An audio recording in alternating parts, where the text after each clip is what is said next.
आता आपल्या समोर तुम्ही जर बघाल तर हे सगळे पोलीस चाललेत। आता हा समोर टोल नाका दिसतो इकडे तुम्हाला या बाजूला, आणि हे पोलीस आता बाईकवर चाललेत आणि याच रस्त्याच्या दुतर्फा या सगळ्या गोष्टी चालू आहेत ज्या मी तुम्हाला मगाचपासून दाखवतोय।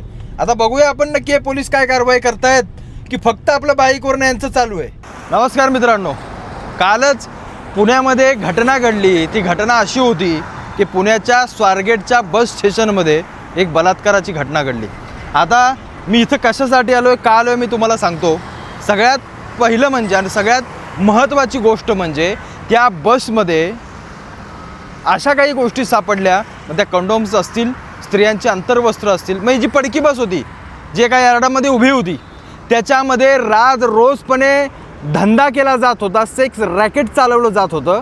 त्याच्यावरती मी असा एक गोष्ट उपस्थित केली होती की मला महाराष्ट्रातल्या कुठल्याही पोलीस आयुक्तालयानं पत्र द्यावं आणि सांगावं की या माझ्या आयुक्तालयाच्या हद्दीमध्ये असला कुठलाही इल्लीगल प्रकार घडत नाही। मला अनेक मेसेज आले, अनेक लोकांनी सांगितलं की मला दाखवा की तुमच्या आयुक्तालयाच्या हद्दीमध्ये काय काय चालतं। आता काय काय चालतं ते दाखवायला मी इथं आलो आहे, कारण ज्या प्रकारच्या गोष्टी चालतात, ज्या प्रकारच्या गोष्टी महाराष्ट्रामध्ये घडत आहेत, रोजपणे रस्त्यांच्या आजूबाजूला, हायवेला, रात्रीच्या वेळेला इतक्या भयंकर धक्कादायक गोष्टी घडत आहेत की त्याचा विचार आम्ही करू शकत नाही। मी सध्या नवी मुंबईमध्ये आहे। हा जो आपण पुढे टोल नाका पाहतोय, जो खारघरचा बंद पडलेला टोल नाका आहे, त्याच्या बाजूला मला अनेकांनी नवी मुंबईतली लोकेशन पाठवलीत की दादा या ठिकाणी अशा अशा गोष्टी चालतात। मी ते बघायला आलोय की नक्की ते काय चालतंय। या असल्या घाणेरड्या लोकांमुळं, या असल्या घाणेरड्या या सगळ्या कार्यक्रमांना हे काही जे चाललंय ना कृत्य, याच्यामुळं महाराष्ट्रातले बलात्कार होत आहेत असं म्हणायला काय हरकत नाही। कारण ही सगळी लोकं इल्लीगल आहेत। इथं थांबणारी लोकं सगळी दारू पिऊन, ड्रग्ज घेऊन, ही सगळी लोकं त्या प्रकारची सगळी लोकं आहेत। हे जे कोण तृतीयपंथीय आहेत, हे जे कोणी आहेत, या हायवेच्या बाजूला रोजपणे या सगळ्या गोष्टी करतायत। आजूबाजूनं जाणाऱ्या गाड्या, त्याच्यामधून जाणारी आपली फॅमिली असो, आपली मुलं बाळं असो, काय विचारतील की बाबा या रस्त्याच्या कडेला कोण थांबलंय, कोण आहे ही स्त्री, कोण आहे ही बाई, काय सांगायचं त्यांना। हे आमच्या महाराष्ट्राची संस्कृती, हे आमच्या पोलिसांना माहीत नाही। या पोलीस आयुक्तालयांच्या हद्दीमध्ये हे घडतंय, हे काय रोजपणे बाहेर रस्त्यावर फिरतायत, हायवेवरती फिरतायत, काय यांची डेअरिंग होते, हप्ता बिप्ता घेताय की काय, का नाही इथनं पोलिसांच्या गाड्या जात नाहीत, सामान्य जनतेला या सगळ्या गोष्टी दिसतात। हे बघा, ते जे तुम्ही पाहताय याच्या सगळ्या तुम्ही स्त्रिया आणि थांबलेल्या ज्या गाड्या तुम्ही पाहताय, कशासाठी थांबलेत, या त्याच्यासाठीच फक्त थांबलेत।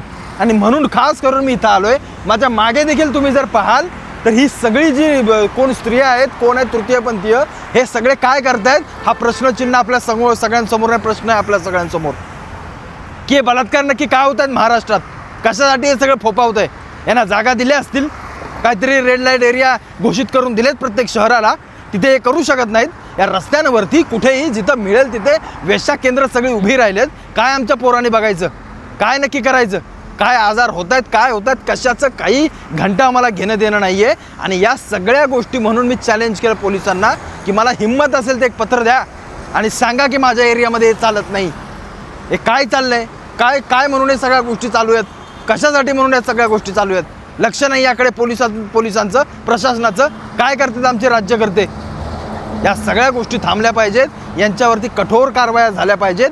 हे कुठले पब्लिक स्थळ आहेत, हे कुठले वेश्या व्यवसाय करायला कुठल्या काही जागा नापून दिल्या नाही आहेत सरकारने की तुम्ही इथं काही रोजपणे रस्त्यांच्या आजूबाजूला करत बसाल। आता आपल्या समोर तुम्ही जर बघाल तर हे सगळे पोलीस चाललेत। आता हा समोर टोल नाका दिसतो इकडे तुम्हाला या बाजूला, आणि हे पोलीस आता बाईकवर चाललेत आणि याच रस्त्याच्या दुतर्फा या सगळ्या गोष्टी चालू आहेत ज्या मी तुम्हाला मगाचपासून दाखवतोय। आता बघूया आपण नक्की हे पोलीस काय कारवाई करतायत की फक्त आपलं बाईकवर यांचं चालू आहे। आपल्याला आता अगदी व्यवस्थित समजेल। बघूया आपण हे पोलीस नक्की कारवाई करतायत की काय करतायत, आपल्याला आता सगळं समजून जाईल अगदी व्यवस्थित की नक्की काय चालू आहे। काय महाराष्ट्रामध्ये घटना घडणार नाहीत जर अशा गोष्टी होत असतील तर। या असल्याला सडकून काढले पाहिजेत पोलिसांनी, पण पोलीस का हलगर्जीपणा करतायत मला समजत नाही। हा टोल नाका आहे बघा इथे, आणि या टोल नाक्याच्या आजूबाजूला हे फक्त एक ठिकाण आहे या शहरांमधलं, हे नवी मुंबईमधलं नाही। अशा महाराष्ट्रामध्ये असे कित्येक इल्लीगल गोष्टी चालू असतात आणि ज्यातून पुण्याची जी घटना आहे, जे सगळं सापडलंय ना, त्याचं उत्तम उदाहरण आहे या सगळ्या गोष्टी। आता हे पोलीस चाललेत नक्की काय कारवाई करतायत की काय करतायत ते आपल्याला समजेल। कारवाई करायला आलेत का पोलिसांना घाबरून तरी जातात का नाही ही लोक हे समजेल. आणि काय यांच्यावरती कायमची बंदी टाकली जात नाही, पोलीस काय नक्की करतात मला समजत नाहीये. या सगळ्या लोकांना का तुरुंगात टाकलं जात नाही, किंवा जर हे लिगली असतील आणि बाहेर जाऊन इलिगली गोष्टी करत असतील तर यांना यांची लिगली जागा का देऊ शकत नाहीत हे लोक.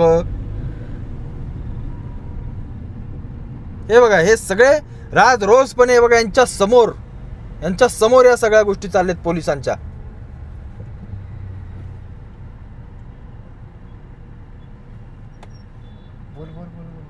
बघा काय करतायत ते. पोलीस एकही उतरला नाही ना, त्यांनी कुठली गोष्ट त्यांच्यावरती कारवाईची केली ना, कुठली गोष्ट त्यांनी त्यांच्यावरती मला असं वाटतं त्यांना कुठली ओरडा दिला. चाललंय सगळं राजरोसपणे चालू आहे. जाऊ दे. हे बघा हे सगळी लोक जी लोक यांच्यावरती अजिबात कारवाई करत नाहीयेत अशी सगळी लोक काही करू शकले नाहीत पोलीस. हेच होतंय महाराष्ट्रात सगळ्या, आणि याच्यामुळेच सगळ्या गोष्टी होत आहेत. हे बघा हे बिंदास फिरतायत, त्यांना घंटा कसली भीती नाही या सगळ्या लोकांना. हे पोलीस दोन गेले बाईकवरून उतरून, यांची भीतीच राहिली नाही हो या पोलिसांची, यांची भीतीच राहिली नाही कुठल्या गोष्टीची. या सगळ्या गोष्टी दाखवायला मी आलोय. म्हणून मी सकाळी म्हटलं कोणत्या आयुक्तामध्ये हिंमत असेल ना त्यानं फक्त पत्र काढून दाखवावं की माझ्या हद्दीमध्ये असल्या कुठल्या गोष्टी होत नाहीत. हे पोलीस आता इकडे येऊन यांच्यावरती आता यांना हकलतायत, यांच्यावरती आता कारवाई केली जाते. आता हे पोलीस येऊन या सगळ्या गोष्टी करतायत, तुम्ही पाहू शकता. तरीही त्यांना कोणतीही गोष्टीचा हात लावला जात नाही ना, त्यांना फक्त समज दिली जाते, बस फक्त समज दिली जाते त्यांना. हे काय पोलीस तासाभराने निघून गेले की पुन्हा हे करायला सगळं मोकळे. पोलिसांना काय घाबरतात, हे फक्त दाखवण्यापुरते पुण्याची घटना घडली म्हणून.